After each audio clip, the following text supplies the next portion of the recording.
Hello tout le monde, j'espère que vous allez bien. J'avais envie d'un entremets fruité cette semaine encore, alors j'ai décidé de vous partager cette recette de charlotte à la framboise. C'est la recette que j'avais mise au point pour mon BTM et elle m'a vraiment porté chance. Alors c'est parti pour la recette. On va commencer par réaliser un crémeux à la framboise qu'on va congeler puis insérer dans le gâteau. Pour cela, on aura besoin de 120 g de pulpe ou de coulis de framboise, 2 jaunes d'œufs, 45 g de sucre, 40 g de beurre ramolli coupé en morceaux, une feuille de gélatine et un bol de framboises fraîches ou surgelées, c'est à vous de voir. Ici, moi j'ai utilisé des framboises congelées. Je commence par imbiber ma feuille de gélatine dans un volume d'eau bien froide. Puis, dans un cul de poule, je place ma pulpe, mes jaunes et mon sucre. Je fouette mon mélange et je vais le chauffer au bain-marie sans cesser de remuer jusqu'à ce qu'il atteigne 85 degrés. Quand la température est atteinte, je le sors du feu et j'ajoute ma gélatine bien essorée. Je mélange pour que ma gélatine fonde complètement et je laisse mon crémeux tiédir un peu avant d'incorporer le beurre. Quand mon mélange est environ à 40 degrés, je rajoute mon beurre ramolli et je mixe mon mélange jusqu'à ce qu'il ne reste plus aucun morceau de beurre. Je verse ensuite mon crémeux dans un cercle entremets de 16 cm de diamètre et je termine en plaçant mes framboises à l'intérieur. Je réserve ensuite mon insert au congélateur jusqu'à ce qu'il soit complètement dur. Personnellement, je le laisse une nuit entière, mais quelques heures peuvent largement suffire. Je passe ensuite à la réalisation de mon biscuit cuillère et pour cela, il nous faudra 100 g de blanc d'œuf, 70 g de sucre en poudre, 2 jaunes d'œufs, 70 g de farine et un peu de sucre glace. Dans la cuve de mon batteur, je verse mes blancs et je vais les monter au fouet à grande vitesse.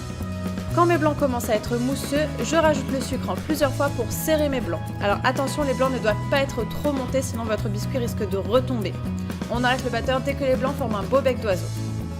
Je rajoute ensuite mes jaunes et je fouette 5 secondes maximum pour les incorporer grossièrement à mon biscuit. Je vais ensuite tamiser la farine par-dessus et je l'incorpore délicatement à l'aide d'une maryse. On va ensuite pocher le biscuit à l'aide d'une douille de 8 pour réaliser une cartouchière et un cercle pour le fond. Pour la cartouchière, j'ai tracé une bande de 12 cm sur une feuille de papier cuisson que j'ai retournée. Je vais ensuite pocher des traits en diagonale sur toute la surface de la bande. Alors si vous avez de légers espaces entre deux bandes, ne paniquez pas, le biscuit va gonfler pendant la cuisson et donc les trous vont disparaître. Une fois que j'ai poché ma cartouchière, je vais saupoudrer une fine couche de sucre glace par-dessus pour faire perler mon biscuit et je le mets de côté. Je poche ensuite le sac de mon biscuit qui va servir de fond. Et comme tout à l'heure, j'ai tracé un repère sur ma feuille de cuisson pour obtenir un cercle de 18 cm de diamètre.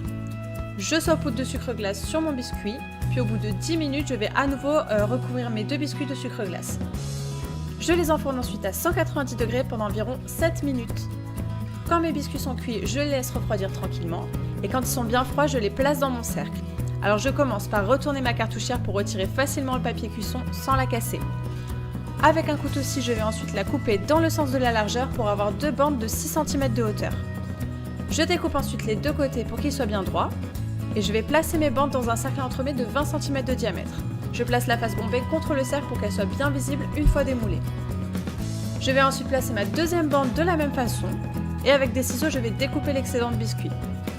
Je pose ensuite mon cercle de biscuit dans le fond et je mets le tout de côté. Et je peux maintenant passer à la réalisation de la mousse à la framboise. Il nous faudra 150 g de pulpe de framboise ou de coulis, 185 g de crème liquide entière, 45 g de sucre et 2 feuilles de gélatine. Comme d'habitude, je commence par imbiber ma gélatine dans un grand volume d'eau froide et dans la cuve de mon batteur, je mets la crème liquide et le sucre. Et je monte le tout pour obtenir une consistance de chantilly. Quand ma gélatine est bien imbibée, je la place dans un cul de poule et je mets ce dernier sur une casserole d'eau bouillante. Je rajoute un tout petit peu de pulpe de framboise et je mélange le tout jusqu'à ce que la gélatine soit complètement fondue. Une fois que c'est le cas, je verse le contenu de mon cul de poule dans le reste de ma purée de framboise et je mélange énergiquement pour bien répartir mes gélatines dans mon mélange. Puis je verse le tout sur ma chantilly et je fouette jusqu'à obtenir un mélange bien homogène. Il ne me reste plus qu'à passer au montage de mon entremets. Je verse la moitié de ma mousse à la framboise au fond de ma charlotte et je lisse le dessus avec une petite spatule coudée pour avoir une couche bien droite.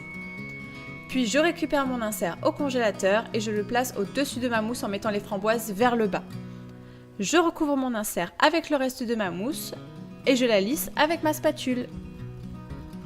Je place ensuite ma charlotte au frigo le temps de réaliser une chantilly pour la décoration.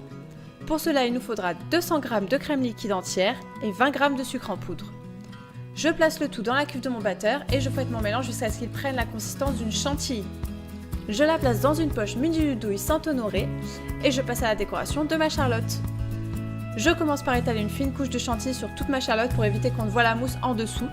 Puis je poche ma chantilly en arc de cercle qui part de l'extérieur de mon gâteau pour revenir vers le centre en laissant volontairement un trou au milieu.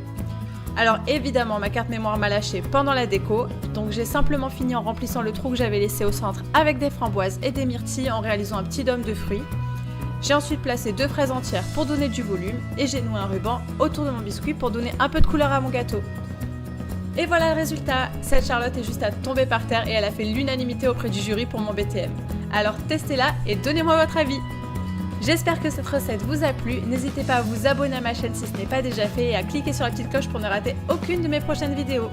Comme d'habitude, je vous laisse la recette en barre d'infos et je vous dis à la semaine prochaine. Bye bye!